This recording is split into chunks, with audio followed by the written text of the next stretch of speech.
Olá, Leonardo Amorim, advogado, 14 de novembro de 2014, concurso nacional público unificado. Algumas perguntas que me foram feitas nos últimos dias acerca de petições intercorrentes, petições de terceiros interessados, digamos assim, na ação civil pública. Bom, eu vou fazer um breve depoimento acerca disso, no que diz respeito a comentar sobre peças processuais juntadas nos autos. Eu peço até perdão, mas é uma questão de ética profissional. Eu procuro comentar sobre decisões dos magistrados de ações diversas. Não procuro tecer comentários, até mesmo antes das decisões judiciais, despachos, quaisquer, até sentenças, digamos assim, de colegas causídicos, colegas advogados. Por quê? Eu prezo muito por uma coisa chamada ética. É muito importante a ética entre profissionais. Não obstante, eu estou aqui com um manual, o Código de Ética e Disciplina da OAB, que eu levo muito a sério, porque quando lá no início da advocacia, 28 anos atrás, eu estudei o Código de Ética e Disciplina da OAB e eu levo isso muito a sério. Pois bem, no que diz respeito a comentar sobre petições de colegas, vejamos aqui o que reza o artigo 44 do Código de Ética. Deve o advogado tratar o público, os colegas, autoridades e os funcionários do juízo com respeito, discrição e independência, exigindo igual tratamento e zelando pelas prerrogativas a que tem direito. Eu poderia enumerar vários dispositivos do Código de Ética, mas não é de forma honrada aceitável que um colega faça comentário sobre uma petição de um outro causídico. Porém, no que diz respeito à ação civil pública, nós tivemos aí nos últimos dias duas petições, uma de um colega de Montes Claros, Minas Gerais, e outra de um outro colega de Porto Alegre, habilitando-se nos autos da ação civil pública. O que eu posso dizer é o seguinte: para efeito comparativo, aí vem sempre aquela frase, eu falo para o leigo jurídico. Eu falo para o leigo jurídico. Para efeito comparativo, imaginemos uma porta que ela só vai se abrir para aquele que bater na mesma, anunciar-se, ciente de que tem uma placa lá na frente dizendo, olha, só é admitido o ingresso de tais pessoas assim assim. Ou seja, antes mesmo de bater na porta para pedir licença, já se tem ciência que a licença pode ser concedida ou não somente para aquele rol de pessoas. Assim é a ação civil pública. Ela até admite que pessoas possam ser assistentes daqueles que realmente têm o direito de ingressar, propor e participar da ação civil pública. Mas, de qualquer forma, para aquele efeito comparativo da porta que se bate, é preciso saber o seguinte: você primeiro pede para entrar e espera o deferimento, ou não pode ocorrer, tá? E somente depois do ingresso que você começa a dizer o que você quer. Eu vou falar com meu vizinho, vou reclamar algo ou vou pedir algo. Eu bato a porta, peço licença e depois começo a dizer o que eu quero. Assim é na ação civil pública. Você não pode pedir para ingressar como assistente e já vai dizendo o que você quer, como se assistente já tivesse sido deferido o seu pleito. Não é bem assim. Bom, no que diz respeito à petição do colega lá de Minas, eu não vou tecer comentários, mas eu queria fazer um breve relato acerca do que eu vi e li e dar meus parabéns ao colega de Porto Alegre, uma peça processual muito bem redigida, muito bem redigida, muito bem amparada, dispositivos de leis, de qualquer maneira, amarrados à petição, mas é aquilo, você, para ingressar numa ação civil pública, você primeiro tem que ver se vai ser admitido para depois você peticionar. Aquela petição seria até muito boa se fosse numa ação individualizada, pelas vias próprias, porque tem um caso específico de ser portador de deficiência, mas uma peça processual muito bem redigida. Tá? Não fosse isso, de qualquer maneira, seria de grande valia para ajudar o Ministério Público, digamos assim, como assistente, a manter a sua posição. Mas vamos lá ao principal. A União peticionou, apresentou o agravo do instrumento, porque é obrigação de lei assim fazer, não pode inclinar-se àquilo que tem por obrigação fazer, distribuiu o agravo e depois peticionou com uma possível conciliação com o autor, Ministério Público Federal de Tocantins. Minha experiência de 28 anos de advocacia, geralmente quando isso ocorre, é porque lá nos bastidores já está sendo desenhado de alguma maneira um possível acordo. E não que eu queira adivinhar, mas diante do que eu falei nos 4 vídeos anteriores, no primeiro eu já me expressava assim, que viríamos a ter problemas, talvez, em razão do calendário, o ano terminando, estamos às portas do recesso forense, precisamos ter os cargos preenchidos com os aprovados por mérito, a meritocracia, né?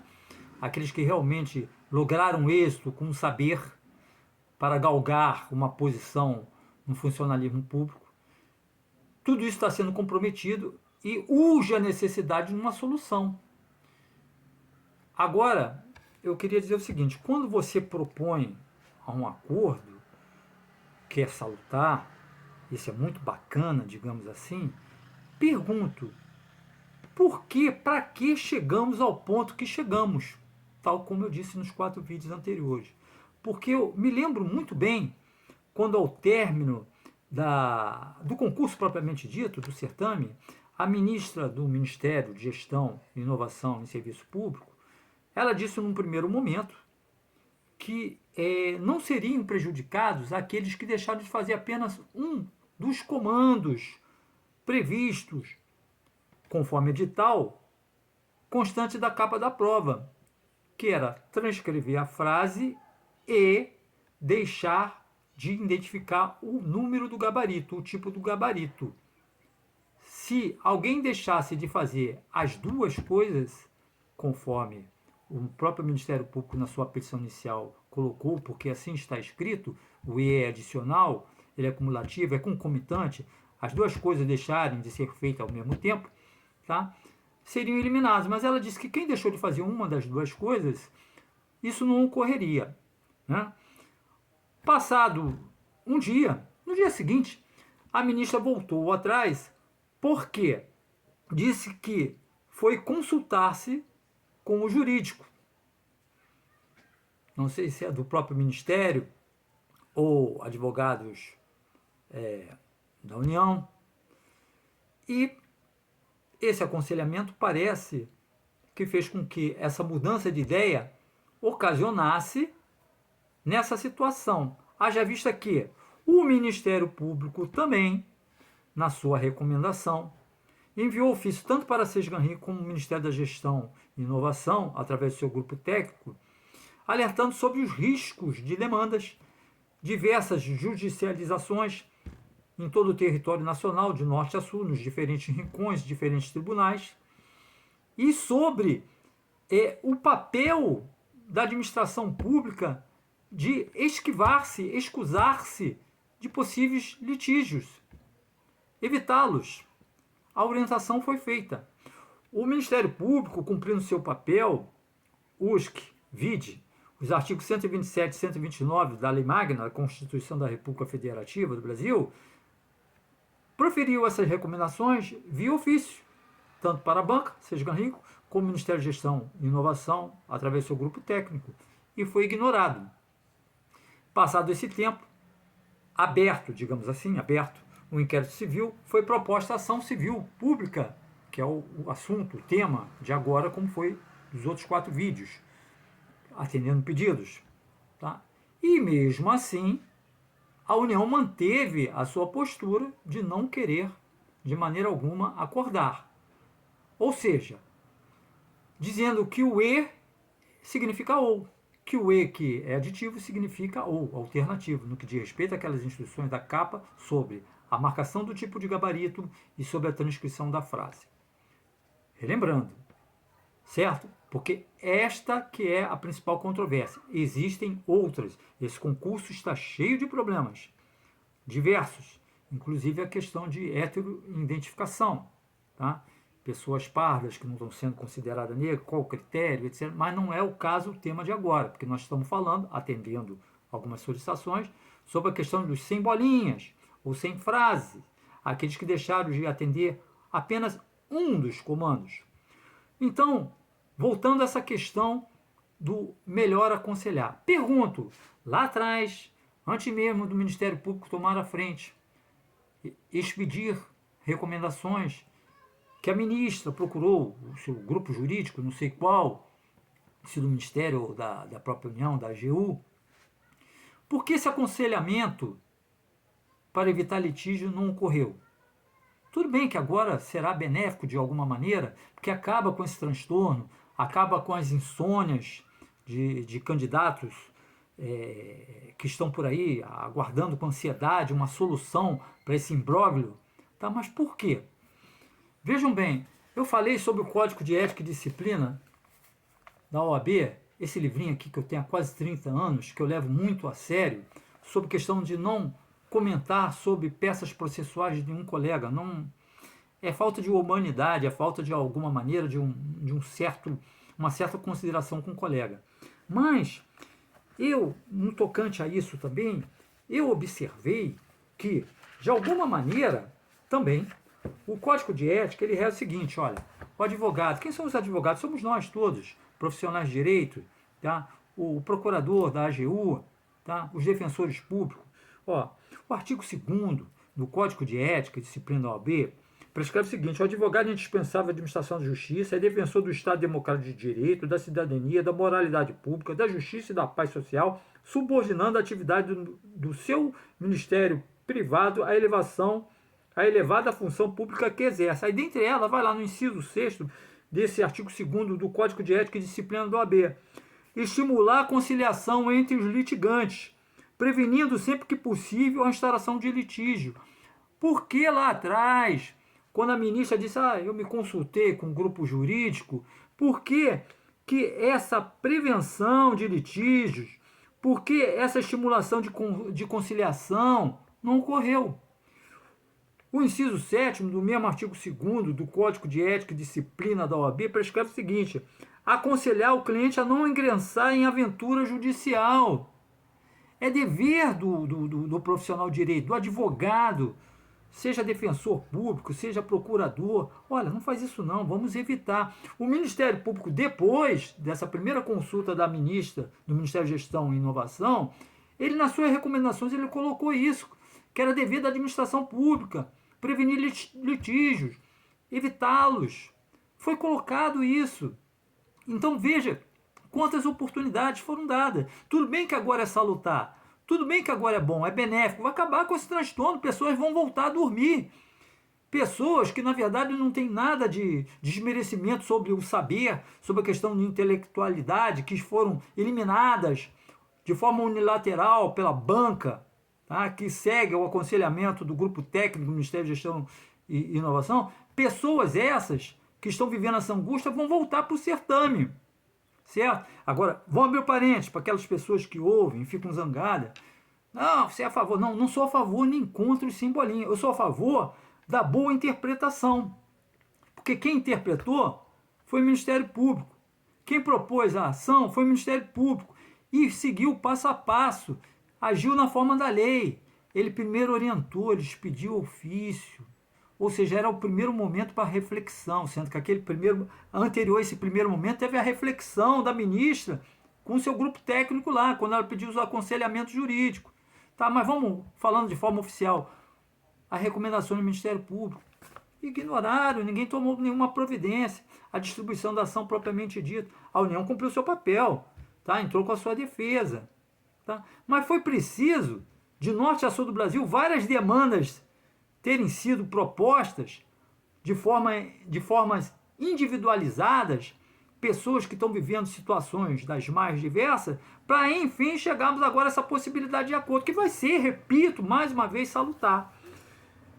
Com base nesses incisos 6º e 7º do artigo 2º do Código de Ética e Disciplina da OAB, nós ainda temos o artigo 8º do mesmo Código de Ética. O advogado deve informar o cliente de forma clara e inequívoca quanto a eventuais riscos da sua pretensão e das consequências que poderão advir à demanda. Certo? Então, antes desse imbróglio, dessa confusão, é preciso que nós, profissionais de direito, tenhamos o bom senso de aconselhar. Olha, vamos evitar, até porque, no que diz respeito a essa situação, é dever da administração pública evitar litígio também, independente do papel do profissional de direito, do advogado, do procurador, do defensor, seja lá quem for. A administração, com a sua estrutura, tem esse dever também, e não foi feito. Mas agora parece, quando se tem um aceno, parece que agora nós chegaremos a um termo final. Glória a Deus, que assim seja. Pessoas precisam voltar a dormir. Candidatos que com mérito intelectual fizeram boa prova, precisam voltar ao certame, porque foram eliminados de forma unilateral. Certo? Lembrando muito bem o seguinte, aquelas recomendações da capa, que é a motivação de toda a confusão, meus 4 vídeos anteriores, ela reza sobre eliminar quem nada fez e não eliminar quem fez alguma coisa, ainda que somente uma. Certo? Quem fez 2 coisas ou quem fez apenas uma delas, fez. Quem não fez, segundo as regras contidas na capa, cujo edital diz que para segui-las, quem nada fez, sim que deve ser eliminado. O E aí serve no que diz respeito às 2 faltas. As 2 faltas. E não somente uma. Será eliminado o candidato que deixar de transcrever a frase constante do seu bloco, da prova, e deixar de identificar o número do gabarito. Aí existem outras coisas que estão ocorrendo aí. A questão da redação, do entendimento. O edital fala sobre tipo de prova. Lá na capa fala sobre tipo de gabarito. Tá? Isso aí gerou confusão para alguns blocos cujos tipos de provas tinham identificação de alguma maneira dentro de um limite se comparado àquela quadrícula da marcação do tipo de gabarito. Gerou algum tipo de problema. Até porque o Ministério Público, na sua inicial, mostrou que existe também o manual dos fiscais, dentre várias incumbências, os de melhor orientar, de checar, de verificar se está certo, se está tudo preenchido, também é papel do fiscal. Tá? Ou seja, muita coisa aí, a petição propriamente dita, que mostrou-se ao juiz, não foi tão somente no que diz respeito a essa questão do E, que a banca agora quer dizer que E significa ou. Né? O E é aditivo, o ou é alternativo. Não, eu escrevi E, mas leia esse ou. Na prática, por isso que chegamos a esse ponto aí. Tá? Até fiz um comentário, aí é um comentário meu, como é que pode uma banca, que na prova de língua portuguesa propõe um candidato que interprete texto e ela não consegue interpretar o seu próprio texto. Aí tem várias questões aí, voltando, né, aquelas situações de concursos, outros também patrocinados pela Sejigan Rio, Banco Nordeste do Brasil, Caixa Econômica, em que o edital, mudando apenas a instituição para a qual ou para as quais as vagas estavam sendo oferecidas, o edital era o mesmo, inclusive no que diz respeito aí na redação da capa, o E aí. E esse problema é até ruim em decorrência da nossa atualidade. Antigamente, quem é da antiga, as provas eram por cores. Você vai fazer a prova vermelha, você vai fazer a prova verde, você vai fazer a prova marrom.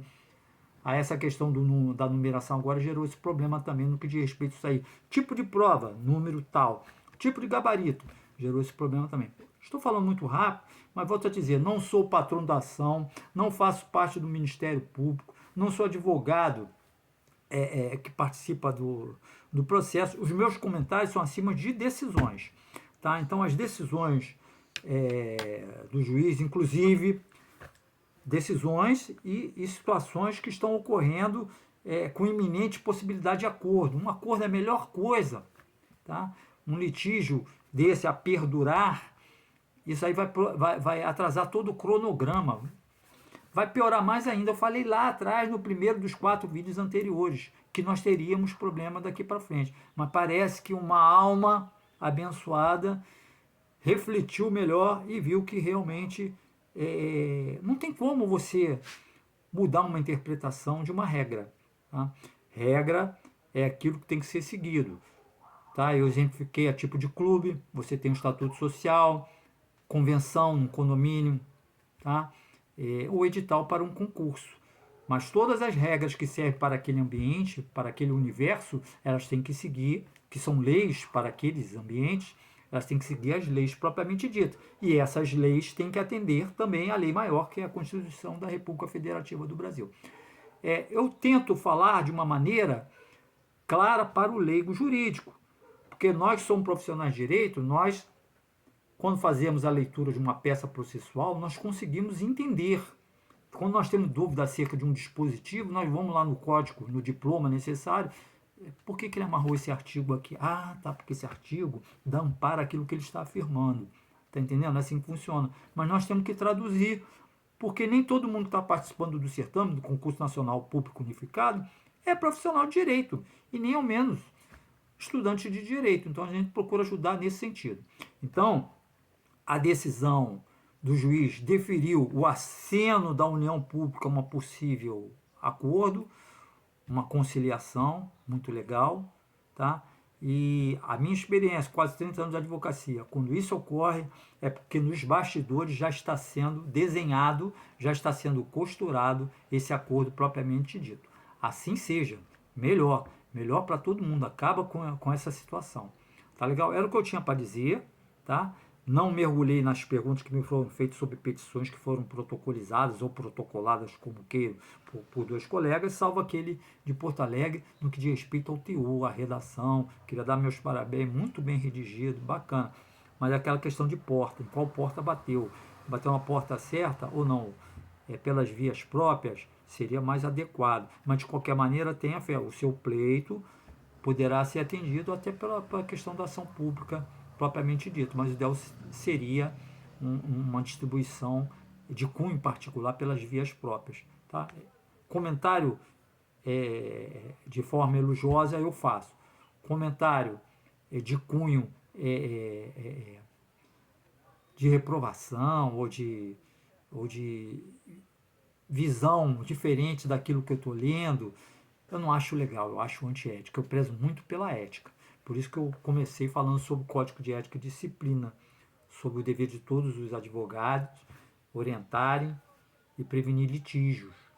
Tá? Poderia ter sido evitado lá atrás, quando a ministra fez a primeira pergunta ao seu grupo jurídico. Poderia ter sido evitado, mas não foi. Mas parece que agora o bom senso está prevalecendo, graças a Deus. Tá bom, gente? Era isso que eu queria dizer. Fora isso, continuem mandando para mim aí pergunta das mais diversas.